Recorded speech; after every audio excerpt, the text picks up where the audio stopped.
Bismillahirrahmanirrahim. Assalamualaikum warahmatullahi wabarakatuh.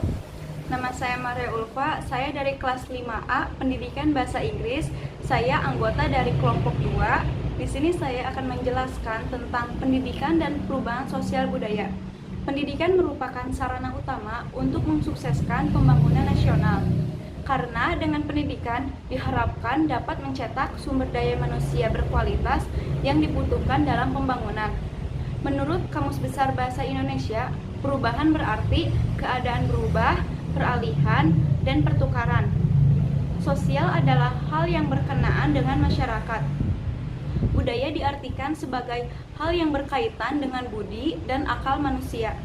Pendidikan merupakan proses pemanusiaan untuk menjadikan manusia memiliki rasa kemanusiaan, menjadi manusia dewasa, dan menjadi manusia seutuhnya agar mampu menjalankan tugas pokok dan fungsi secara penuh dan mengembangkan budaya.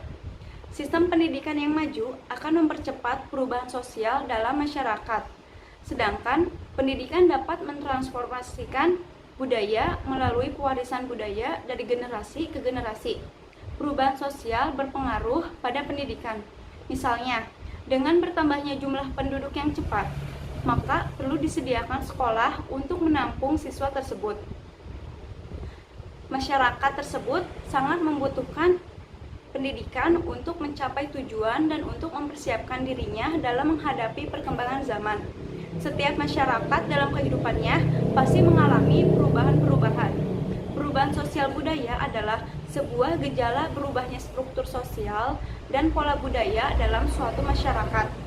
Perubahan sosial budaya itu biasanya terjadi karena adanya dorongan dari beberapa faktor, baik yang berasal dari dalam masyarakat atau internal, maupun yang berasal dari luar masyarakat atau eksternal. Faktor-faktor internal merupakan faktor perubahan yang berasal dari dalam masyarakat. Di antaranya adalah 1. Perubahan aspek demografi atau bertambah dan berkurangnya penduduk.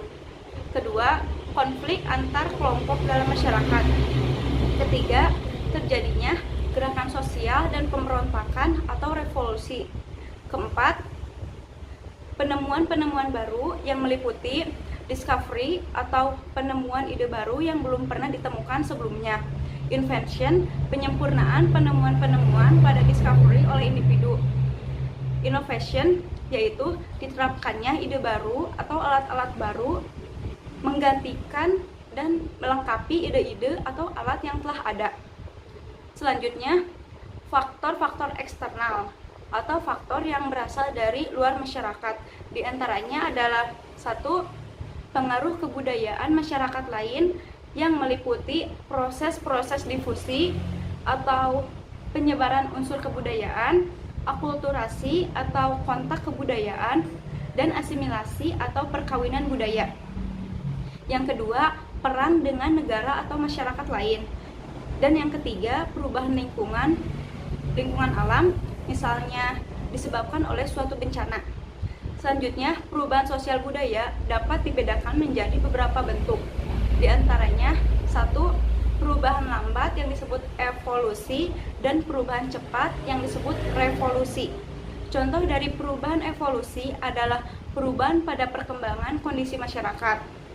Contoh dari perubahan revolusi adalah revolusi industri yang menimbulkan perubahan pada beberapa bidang. Yang kedua, perubahan kecil dan perubahan besar. Contoh dari perubahan kecil adalah perubahan mode rambut atau perubahan mode pakaian. Contoh dari perubahan besar adalah dampak ledakan penduduk atau dampak industrialisasi bagi pola kehidupan masyarakat. Dan bentuk yang terakhir adalah perubahan yang dikehendaki atau direncanakan dan perubahan yang tidak dikehendaki atau tidak direncanakan. Contoh dari perubahan yang dikehendaki adalah pelaksanaan pembangunan atau perubahan tatanan pemerintahan. Contoh dari perubahan yang tidak dikehendaki adalah munculnya berbagai peristiwa kerusuhan menjelang masa peralihan tatanan Orde Lama ke Orde Baru dan peralihan tatanan Orde Baru ke Orde Reformasi. Untuk itu, dapat kita simpulkan bahwa pendidikan dan kebudayaan memiliki hubungan timbal balik sebab kebudayaan dapat dilestarikan dan dikembangkan dengan jalan mewariskan kebudayaan dari generasi ke generasi penerus dengan jalan pendidikan, baik secara formal maupun informal.